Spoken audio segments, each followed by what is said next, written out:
Notre indépendance n'est pas acquise parce que nos terres sont occupées. Notre économie est balbutiante et nos mains sont liées. Au Burkina Faso, le jeune président Ibrahim Traoré fait preuve de résilience après des informations faisant état d'une tentative d'assassinat. Il a fait sa première apparition publique cette semaine pour commander un projet qui lui tient à cœur.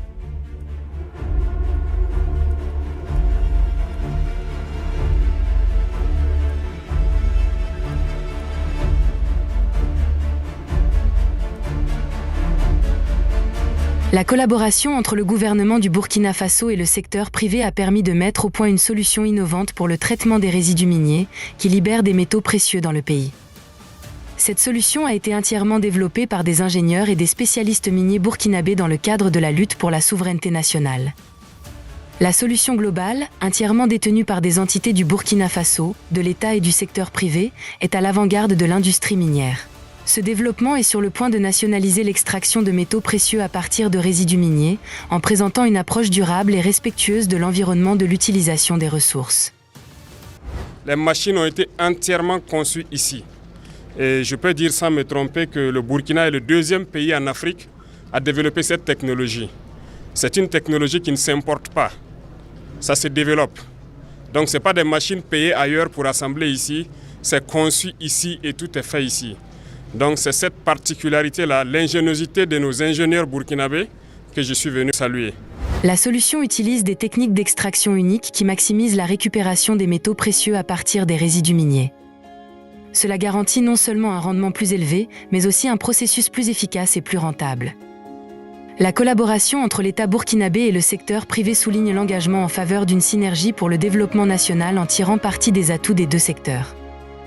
L'initiative est appelée à devenir un modèle de partenariat réussi dans la poursuite de la croissance économique, avec un chiffre d'affaires annuel estimé à environ 14 milliards de francs CFA au cours des 3 prochaines années. Sous la direction d'Ibrahim Traoré, l'initiative est en passe de devenir un contributeur important à l'économie du Burkina Faso. Cette initiative reflète l'engagement du pays à exploiter ses ressources naturelles au profit de ses citoyens. Et aussi, comme ils l'ont signifié, je pense que le traitement des résidus miniers, on exportait et nous n'avons aucune mainmise sur ce qui se passait. Donc c'est vraiment une évolution positive du contexte de souveraineté et donc de prise en main de nos ressources. Et c'est inviter donc nos pays voisins d'Afrique de l'Ouest et d'Afrique centrale à maintenant migrer vers le Burkina Faso avec les résidus miniers parce que nous avons la technologie sur place pour le faire et encourager donc tous les ingénieurs qui ont la capacité d'inventer, que nous les croyons et que nous sommes prêts à les accompagner. Et le secteur privé donc à investir au Burkina Faso parce qu'il faut croire au Burkina Faso. Tout ce qui se fait ici, pour le Burkinabé, nous allons l'encourager. Pendant ce temps, au cœur du Burkina Faso, dans le centre-nord, l'espoir renaît dans une région qui a connu une période difficile. Nous sommes solidaires de toutes ces personnes qui ont dû quitter leur contrée, qui se retrouvent aujourd'hui personnes déplacées internes. Ibrahim Traoré a connu un début d'année difficile, échappant de peu à la mort.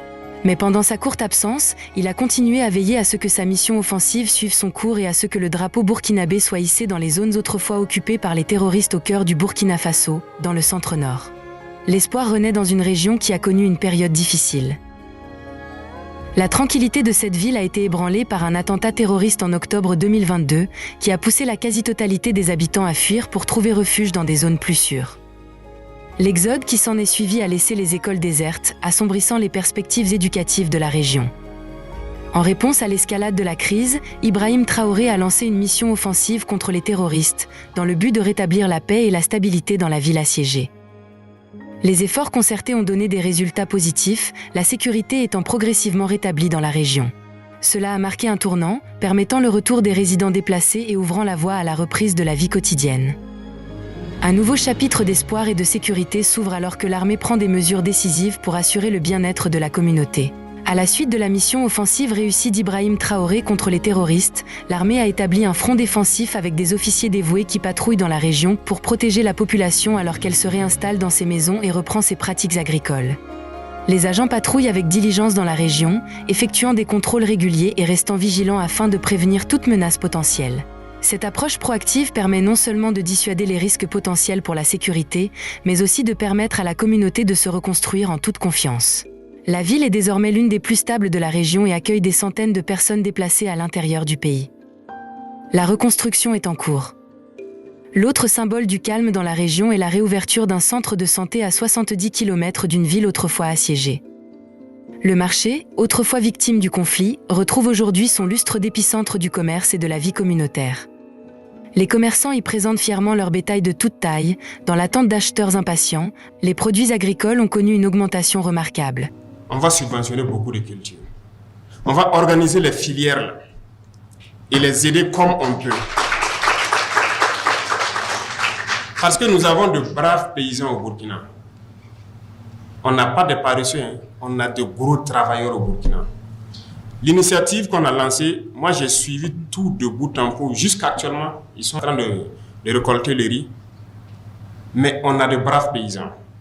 Il les suffisait d'un peu d'aide. On était parti sur 11 000 hectares. On en est à 15 000 hectares. C'est un échantillon. La plupart des bas-fonds où les gens sont partis, on me renvoie les films que je suis quand ils interactent avec les paysans.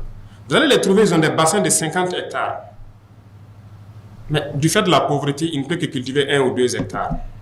La collaboration entre Ibrahim Traoré et le ministère de l'Agriculture a été déterminante pour la réussite de ce renouveau agricole. Ensemble, ils ont mis en œuvre des mesures visant à garantir que les agriculteurs qui reviennent puissent continuer à cultiver, même pendant la saison sèche, en surmontant les limitations historiques qui entravaient l'agriculture tout au long de l'année. Conscient des conditions arides qui prévalent dans la région, l'homme providentiel et fort du Burkina Faso, Ibrahim Traoré et le ministère de l'Agriculture ont donné la priorité à la fourniture de ressources en eau adéquates aux agriculteurs. Qu'est-ce qu'on a fait? On a trouvé de l'argent, on laboure tout. 50 hectares gratuitement, on vous donne les intrants et on vous donne les semences améliorées que nos chercheurs ont produit. C'est des chercheurs burkinabés, toutes les semences qui ont été données, c'est eux qui ont produit.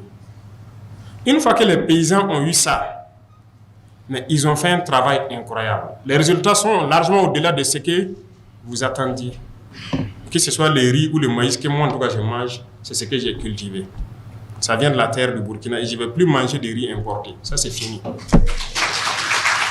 Et les gens sont en train de récolter actuellement. Les paysans sont dépassés. Ils disent qu'ils n'ont jamais vu ça parce qu'actuellement, ils vont manger à leur faim, tous ceux qui ont pu bénéficier de ce programme. Ils pourront payer l'école de leurs enfants. En tout cas, ils ne vont plus tendre la main aux autres. Au Burkina Faso, la reconquête n'est pas seulement une conclusion, mais le prologue d'un chapitre plus brillant de son histoire, où la résilience, la diversité et l'unité ouvrent la voie à un avenir florissant et prospère.